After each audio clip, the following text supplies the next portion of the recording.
헨리 8세 하면 보통 6명의 부인을 뒀고 영국 교회를 세운 왕으로만 알고 계실 텐데요. 여러분이 역사 교과서에서 배운 헨리 8세보다 실제로는 훨씬 더 끔찍한 인물이었다는 사실에 놀라실 준비하세요. 몸이 너무 비대해서 움직일 때 기계장치의 도움을 받아야 했던 왕, 썩어가는 다리에서 나는 끔찍한 냄새 때문에 시종들이 구역질하며 도망칠 정도였다고 해요. 심지어 죽은 후에는 그의 시신이 부패하면서 생긴 가스 때문에 관이 폭발해버리기까지 했죠. 헨리 8세에 대한 충격적인 이야기들을 들으시면 왕좌의 게임이 어린아이 동화처럼 느껴지실 거예요. 기괴한 식사 습관부터 편집증적인 경호, 단순히 처형을 넘어선 그의 부인들에 대한 대우, 그리고 생애 마지막 몇 년간의 끔찍했던 현실까지 영국 역사상 가장 악명 높은 왕에 대해 여러분이 알고 있던 모든 것을 바꿔놓을 사실들을 지금부터 알려드릴게요. 첫 번째, 그의 몸은 걸어다니는 재앙 그 자체였어요. 헨리 8세에 대한 가장 충격적인 진실부터 시작해보죠. 말년에 그는 말 그대로 걸어다니는 시체였어요. 그의 몸이 너무 끔찍해서 시종들조차 정신적인 충격을 받았다고 해요. 헨리 8세의 허리둘레는 54인치에 달했는데 이건 대부분 사람들의 키보다 더 큰 수치예요.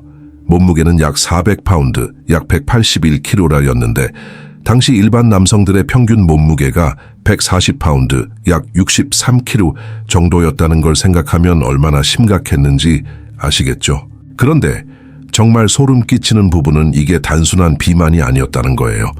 그의 다리는 고름이 흐르는 상처들로 뒤덮여 있었고 그 상처들은 절대 낫지 않았어요.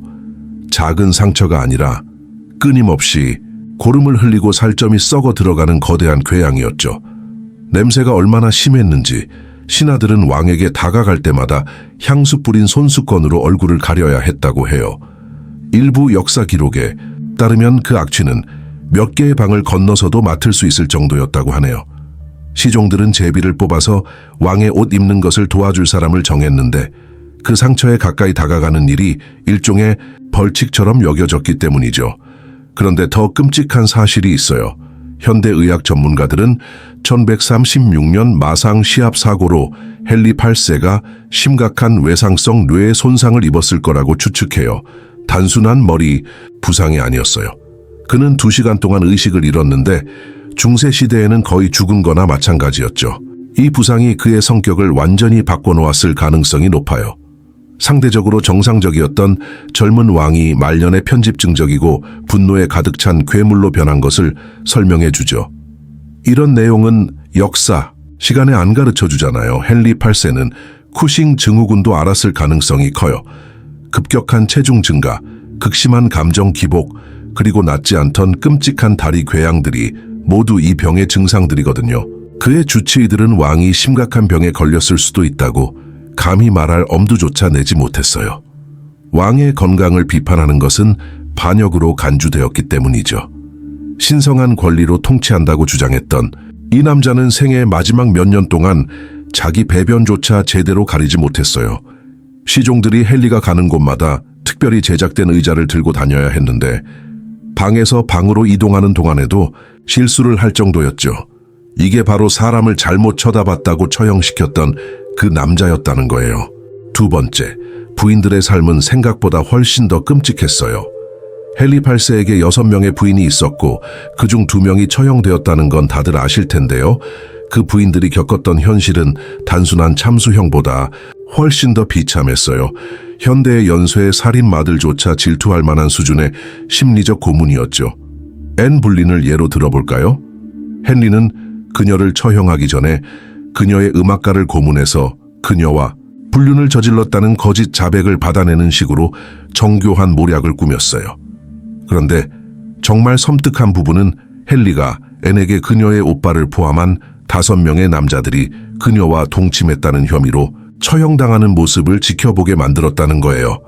앤은 자신의 차례가 곧 올 것을 알면서 남편의 편집증적인 망상 때문에 죄 없는 사람들이 죽어가는 모습을 그 자리에 서서 지켜봐야 했죠. 캐서린 하워드는 더 심했어요. 헨리가 그녀와 결혼했을 때 그녀는 거의 10대였어요. 그런데 그녀의 과거 연애 관계를 알게 된 후 헨리는 단순히 그녀를 처형하는 데 그치지 않았어요. 왕과 결혼하는 사람은 자신의 성적인 이력을 모두 밝혀야 한다는 법을 새로 만들고 이걸 어기면 반역죄로 다스리게 했죠. 10대 부인이 처녀가 아니었다는 이유만으로 나라의 법 체계 전체를 바꿔버릴 만큼 속 좁은 남자였던 거예요.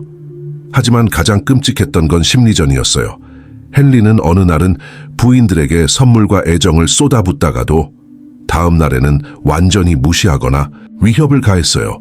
아라곤의 캐서린은 말년에 사실상 가택연금 상태로 살았고 딸 메리를 만나는 것도 금지되었어요. 헨리는 그녀가 정신병에 걸렸다는 소문을 퍼뜨리기도 했죠. 결국 그녀는 혼자 외롭게 죽었고 헨리에게 쓴 편지들은 헨리가 읽어보지도 않았다고 해요. 여기서 정말 깜짝 놀랄 만한 사실이 있어요. 헨리는 부인들에게 이혼이나 혼인 무효에 동의하는 서류에 직접 서명하게 했어요. 클레베스의 애는 너무 두려워서 처형당하는 걸 피하려고 가짜 혼인 무효에 동의했어요. 그녀는 그들의 결혼이 아예 없었던 일처럼 행동하고 심지어 살해당하지 않은 것에 대해 헨리에게 감사해야 했죠. 그리고 헨리가 유일하게 사랑했던 부인이라고 알려진 제인 시무어는 헨리 아들을 낳은 후 합병증으로 사망했어요. 그런데 헨리는 제인의 시신이 식기도 전에 다음 부인을 물색하기 시작했죠. 그녀의 장례식 후 정확히 9일 만에 다음 결혼 계획을 세우기 시작했다고 해요. 이 남자는 인간을 일회용 물건처럼 취급했어요. 그리고 가장 끔찍한 건 이 여자들에게는 탈출구가 전혀 없었다는 거예요. 이혼은 불가능했고 도망가면 죽음이었으며 저항하면 자신뿐만 아니라 온 가족이 몰살당할 수도 있었죠. 세 번째, 그의 식습관은 완전히 미친 수준이었어요. 요즘 먹방 유튜버들이 하는 경쟁적인 식사가 대단하다고 생각하신다면 헨리 8세의 하루 식사량을 들으시면 기절하실지도 몰라요. 이 남자는 그냥 왕처럼 먹는 수준이 아니었어요. 혼자서 기근을 일으키려는 사람처럼 먹었죠. 헨리는 하루에 약 5,000칼로리를 섭취했어요. 참고로 활동적인 성인 남성이 섭취해야 할 칼로리의 2배가 넘는 양이죠. 그리고 기억하세요. 이 남자는 말년에는 제대로 걷지도 못했어요. 하지만 단순히 양이 많은 게 이상한 점이 아니었어요. 무엇을 그리고 어떻게 먹었는지가 더 기괴했죠. 헨리의 평범한 식사에는 통돼지 1마리, 통닭 여러 마리, 여러 종류의 생선, 산더미 같은 빵, 그리고 작은 배를 띄울 만큼의 와인이 포함되었어요. 왕실 주방은 헨리의 식구들을 위해 매일 800가지가 넘는 요리를 준비했고 헨리는 그중 수십 가지를 직접 맛봤어요. 그의 식욕을 맞추기 위해 200명이 넘는 요리사들이 24시간 내내 일했죠. 그런데 여기서 정말 기이한 점이 나와요. 헨리는 특정 음식이 마법 같은 효능이 있다고 굳게 믿었어요. 백조를 먹으면 더 우아해지고 사슴고기를 많이 먹으면 사냥을 더 잘하게 되며 굴은 그의 부인들과의 관계에서 더 좋은 능력을 발휘하게 해준다고 믿었죠. 그래서 그는 이런 특정 음식들을 마치 중세시대의 슈퍼푸드처럼 엄청난 양으로 폭식했어요. 이 남자는 또한 가장 이상한 식사의식을 갖고 있었어요. 헨리의 입에 들어가는 음식은 모두 먼저 여러 시종이 맛을 봐서 독이 들었는지 확인했어요. 하지만 이것 보세요. 그는 너무 편집증적이어서 독이 시간차를 두고 작용할 수도 있다고 생각해서 시식자가 음식을 먹은 후 30분 동안 죽지 않는 것을 확인한 후에야 음식을 먹었어요. 헨리의 식사는 기본적으로 연극이었어요. 수백 명의 신하들 앞에서 식사를 했고 그 과정은 최대 4시간까지 걸렸죠. 상상해보세요. 이 거대하고 썩어가는 왕이 작은 마을 사람들을 모두 먹여 살릴 만큼의 음식을 천천히 먹어치우는 모습을 수많은 사람들이 앉아서 지켜보는데 이게 완벽하게 정상적인 왕실 행동인 것처럼 행동해야 했다는 거예요. 이런 이야기는 역사 시간에 안 가르쳐 주잖아요. 헨리는 심지어 특정 음식을 궁궐 내에서 금지시키기도 했어요. 건강에 해로워서가 아니라 왕의 신분에 맞지 않는다고 생각했기 때문이죠. 순무나 보리 같은 서민들의 음식은 그의 식탁에서 말 그대로 불법이었어요. 심지어 매일 먹는 산더미, 같은 고기와 설탕보다 그의 건강에 훨씬 좋았을 텐데도 말이죠. 정말 미친 부분은 자신의 식단 때문에 몸이 문자 그대로 무너지고 있는데도 헨리는 점점 더 많이 먹었고 자신의 왕족 신분 덕분에 폭식의 결과에 면역이 되어 있다고 확신했다는 거예요. 네 번째, 제국을 지배했던 편집증. 헨리 8세의 편집증은 그냥 일반적인 아무도 믿지 마라 수준이 아니었어요. 이 남자는 자신의 왕국 전체를 현대 독재자들이 질투할 만한 감시 국가로 만들었어요. 말년에 헨리는 모든 사람이 자신을 암살하려 한다고 너무나 확신해서 왕실 생활을 주변 모든 사람들에게 살아있는 악몽으로 바꿔놓았죠. 그의 침실 생활부터 보죠. 헨리는 침대 옆에 장전된 석궁을 두고 베개 밑에 여러 개의 단검을 숨겨놓았어요.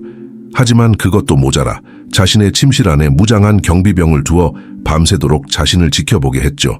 암살이 너무 두려워서 목격자 없이는 눈도 제대로 감지 못했다는 거예요. 왕궁 자체도 편집증적인 요새가 되었어요. 헨리는 자신이 사는 모든 건물에 비밀 통로를 만들라고 명령했어요. 로맨스나 편의를 위해서가 아니라 암살자가 들이닥치면 탈출하기 위해서였죠. 벽에 엿보기 구멍을 설치해서 자신의 신하들을 감시했고 회의실에는 도청 장치를 숨겨서 사적인 대화를 엿들었어요. 하지만 정말 미친 부분은 여기부터예요. 헨리는 자신의 다른 스파이들을 감시하는 스파이 네트워크를 만들었어요. 자신의 정보원들을 감시하는 정보원을 두어 아무도 서로를 믿을 수 없는 꼬인 감시망을 만들어냈죠. 궁정 생활은 심리적 공포 영화가 되었어요. 잘못된 사람에게 잘못된 말을 하면 말 그대로 처형당할 수 있었죠. 헨리의 음식에 대한 편집증은 정말 말도 안 되는 수준이었어요. 여러 명의 시식자를 둔 것뿐만 아니라 음식이 조리되는 모든 과정을 경비병이 지켜보는 완전히 밀폐된 주방에서 준비하게 했어요. 소금, 향신료, 심지어 물까지도 다른 사람들이 테스트해야 했죠. 누군가 자신을 독살할 거라고 너무 확신해서 간단한 식사를 하는 것이 마치 군사 작전처럼 되어버렸어요. 심지어 자신의 자식들까지 자신을 음모한다고 의심했어요. 자신의 딸들인 메리, 공주와 엘리자베스 공주가 자신을 전복시킬 계획을 세우고 있다고 확신해서 이들을 감시하는 스파이들을 붙였죠. 이들은 어린아이들이었는데 헨리는 이들을 자신의 집에서 적국의 요원처럼 다뤘어요. 헨리의 편집증은 너무 극심해져서 아직 저지르지도 않은 죄로 사람들을 처형하기 시작했어요. 누군가 자신을 배신하는 꿈을 꿨다고 해서 혹은 다른 누군가가 그가 미래에 충성심을 잃을 수도 있다고 제안했다는 이유만으로 사람을 죽였죠. 런던탑은 헨리가 편집증에 시달릴 때 그의 근처에 있었다는 죄밖에 없는 사람들로 항상 가득 차 있었어요. 정말 무서운 점은 헨리의 편집증이 너무 전염성이 강해서 그의 궁정 전체를 감염시켰다는 거예요. 귀족들은 서로를 감시하기 시작했고 시종들은 허구의 보상을 위해 주인을 배신했으며 모두가 언제 왕의 망상적인 의심의 다음 희생양이 될지 모른다는 끊임없는 두려움 속에서 살았어요. 5번째, 죽음조차 혼란을 막을 수 없었어요. 헨리 8세의 공포 통치는 그의 죽음으로 끝났을 거라고 생각하시겠지만 틀렸어요. 이 남자는 재앙이 되는 것에 너무나 충실해서 심지어 그의 시체조차 엄청난 혼란을 일으켰죠. 그의 마지막 몇 주부터 시작해 볼게요. 헨리는 몸이 너무 거대해서 걸을 수 없었기 때문에 시종들이 특수 제작된 도르래와 바퀴가 달린 의자를 사용해서 그를 옮겨야 했어요. 그런데 정말 역겨운 부분은 그의 다리 상처가 너무 심하게 감염되어서 그를 옮길 때마다 썩은 살점들이 문자 그대로 몸에서 떨어져 나갔다는 거예요. 시종들은 썩어가는 왕의 살점이 궁전 바닥에 떨어지는 것을 닦기 위해 양탄자를 들고 뒤따라가야 했죠. 그의 죽음 현장은 마치 공포 영화의 한 장면 같았어요. 헨리의 몸은 너무 기괴하게 부풀어서 피부가 팽팽하고 반짝거릴 정도였어요.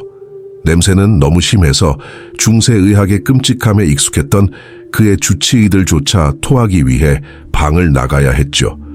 그가 마침내 죽었을 때 아무도 공식적으로 사망을 확인하기 위해 가까이 다가가고 싶어 하지 않았어요. 그런데 더 심한 일이 벌어졌어요. 헨리의 몸이 내부 부패로 인해 가스로 너무 부풀어 올라서 그의 관을 특별히 보강해야 했어요. 그의 시신을 나판으로 싸고 여러 개의 나무 상자에 밀봉해서 이 엉망진창을 담으려고 생각했죠. 하지만 그들은 아주 틀렸어요. 런던에서 윈저성으로 가는 장례 행렬 중에 정말 믿을 수 없는 일이 일어났어요. 관이 문자 그대로 폭발해버린 거예요. 헨리의 부패한 시체에서 나온 가스가 압력을 너무 많이 만들어서 납으로 된 안감이 터져버렸고 썩은 왕의 유해가 장의차 내부 전체에 튀었어요. 냄새가 너무 끔찍해서 시종들이 양동이와 걸레로 그 난장판을 치우는 동안 장례 행렬이 멈춰서야 했죠. 여러분의 꿈에 나올 만한 한 가지 디테일이 있어요. 헨리 8세에 관해서 흘러나온 유해를 개들이 도로 위에서 핥고 있는 모습이 목격되었다고 해요. 신성한 권리로 통치한다고 주장했던 남자가 시골길 위에서 개의 밥이 되어버린 거죠. 심지어 그의 매장조차 재앙이었어요. 그 거대한 관을 넣기 위해 무덤을 더 넓게 파야 했죠. 하지만 납과 썩은 살점의 무게를 집안이 견디지 못하고 계속 무너졌어요. 왕의 유해를 땅에 묻고 그 상태를 유지하기 위해 여러 번의 시도를 해야 했죠. 혼란은 거기서 끝나지 않았어요. 몇 년 후에도 사람들은 헨리의 무덤에서 이상한 소리와 끔찍한 냄새가 난다고 보고했어요. 어떤 사람들은 그의 유령이라고 주장했지만 역사가들은 그의 시체가 계속 부패하면서 더 많은 가스가 새어나왔기 때문일 거라고 생각해요. 이런 내용은 역사 시간에 안 가르쳐 주잖아요. 헨리의 죽음이 관련된 모든 사람들에게 너무나 충격적이어서 그의 시신을 다뤘던 몇몇 시종들이 몇 주 안에 사망했는데 아마도 썩어가는 시체와의 접촉으로 인한 감염 때문이었을 가능성이 높다고 해요. 자, 이제 아시겠죠? 여러분이 대중문화에서 보던 카리스마 넘치는 왕이 아닌 자신의 몸이 그가 주변 사람들을 배신했던 것처럼 극적으로 그를 배신했던 걸어 다니는 재앙, 그것이 바로 진짜 헨리 8세였어요. 편집증과 폭식에 사로잡혀 유럽에서 가장 강력한 왕국 중 하나를 자신의 개인적인 공포쇼로 만들어버린 남자. 영국에서 가장 강력한 남자는 자신의 쇠약해가는 몸의 죄수가 되었고 심지어 죽음조차도 그가 일으키는 절대적인 혼란을 끝낼 수 없었죠. 그의 유산은 단지 영국 성공회나 6명의 부인이 아니에요. 절대 권력이 인간을 얼마나 진정으로 괴물처럼 만들 수 있는지를 보여주는 완벽한 교과서예요. 이 충격적인 왕실 사실들이 여러분이 역사에 대해 알고 있던 모든 것을 다시 생각하게 만들었다면 구독 버튼을 눌러주세요. 교과서가 편리하게 생략해버린 더 많은 소름 끼치는 진실들이 많이 있으니까요. 그리고 믿으세요, 아직 아무것도 듣지 못하셨어요.